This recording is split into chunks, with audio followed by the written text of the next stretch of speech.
Helen and Silvia from Women's and Girls Emergency Centre, recording this message from the unceded lands of the Wangal and Gadigal people of the Eora Nation. Before I begin with our WageX supporter update for September, I want to express my and WageX deep and sincere thoughts and love to those communities who have been most deeply impacted by COVID and the shutdowns, and those individuals and families in those communities who are struggling, particularly in around the Dubbo region and central western New South Wales, and those LGAs of concern within Sydney metro area as well. We know at WageX the impacts that COVID has had, and particularly on those who are already doing it tough.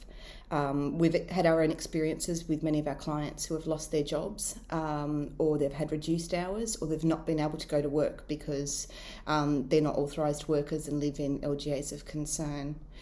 We know that so many of our clients have also had really big struggles with schooling from home and just making ends meet. The upside to this struggle has been the overwhelming generosity and support that we've had from so many of our community partners and individuals and groups within the community. So I wanted to take a moment just to give a shout out to some of you, and by no means is this an exhaustive list. There are so many individuals and community groups and businesses who support WageX every week and every month, and there is no way that we'd be able to support the women and the kids in our community in the way that we do without the support that you give to us. So thank you. Run for Good, who are a formidable force, Ran and Ben and the PIP and the other teams of volunteers there who are continuing to help keep families housed during this pandemic. Addie Road Food Pantry and the many donations of food and groceries that you've given. Everybody Can Sing and Deb, our volunteer, who had put out a massive call out to the community, and the Annandale Facebook group and many other community members that inundated us with food and grocery donations and supplies and vouchers that we're able to distribute and hand deliver to the families that live in our communities. And many of those around the sort of Burwood and Canterbury Bankstown LGAs of concern. Random generous acts of generosity that we also sort of encounter.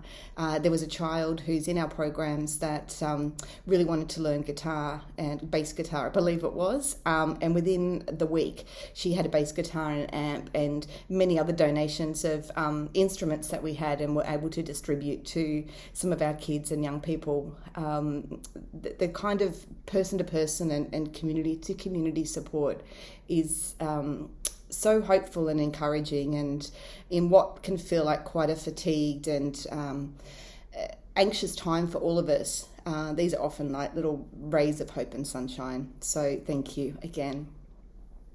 I also wanted to thank, to acknowledge Multiplex for an extensive renovation that they've been undertaking on one of our transitional properties in the inner city.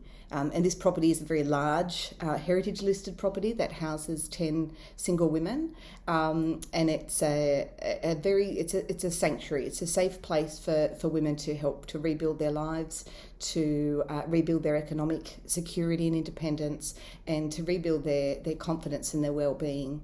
So this renovation, which you'll hear more about later, is really making a difference. So thank you. Coming up on the 5th to the 11th of September is Child Protection Week, and the theme for this year is that every child in every community deserves a fair go. And I think that when we look at the haves and the have-nots and the communities that have much and those that have little, concepts of equity are so important. And when it comes to our kids and it comes to our next generation, never more could it be more important than the care, the safety and the nurturing of children in our communities. WageX will be doing a range of different activities throughout this week to promote to our community, as well as to promote to the families that we support. And a small example of how we're supporting families during this time is a number of our families needed to isolate in hotel quarantine, and our child and young people staff were able to connect with the schools, deliver homework, and quickly put together an online program for mums and the kids that was pretty spectacular, where they could all connect together on Zoom and do social and phys ed type classes to supplement the homeschooling. And all the kids had individually made activity packs, and it's those kinds of actions that we're able to do because of the generosity and support that we get from our community, and particularly through financial donations, that we're able to continue to go that one step extra above and beyond, knowing that the education and the well-being of our kids is really paramount. I wanted to finish this message by letting you know that WAJEC is on the move. Sounds cryptic. You will hear much more about this in the next few weeks, but it is quite exciting news, and it's something that's going to enable us to continue to do what we do, and to hopefully do it better and to do more of it. So watch this space. Please stay safe. If anybody that you know or yourself needs any support or is struggling during this time, please, there are contact numbers and details below in this newsletter and on our website, and please do reach out, whether it's to WAJEC or whether it's to another service.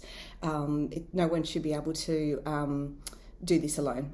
So take care of yourself, take care of each other, and thank you.